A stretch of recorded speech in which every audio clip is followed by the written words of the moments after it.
L'Ecclésiaste chapitre 1. Parole de l'Ecclésiaste, fils de David, roi de Jérusalem.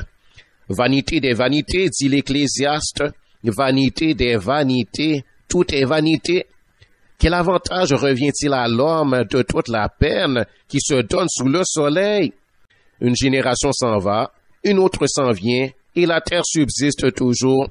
Le soleil se lève, le soleil se couche, il soupire après le lieu d'où il se lève de nouveau. Le vent se dirige vers le midi, tourne vers le nord, puis il tourne encore et reprend les mêmes circuits. Tous les fleuves de la mer, et la mer n'est point remplie.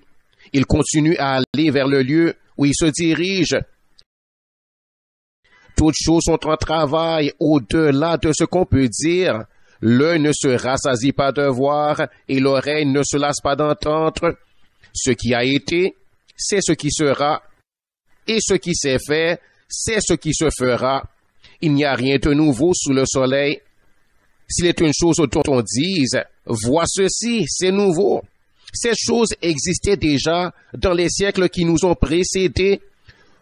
On ne se souvient pas de ce qui est ancien, et ce qui arrivera dans la suite ne laissera pas de souvenir chez ceux qui vivront plus tard. Moi, l'Ecclésiaste, j'ai été roi d'Israël à Jérusalem. J'ai appliqué mon cœur à rechercher et à sonder par la sagesse tout ce qui se fait sous les cieux.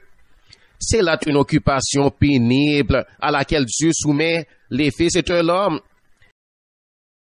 J'ai vu tout ce qui se fait sous le soleil, et voici tout est vanité et poursuite du vent.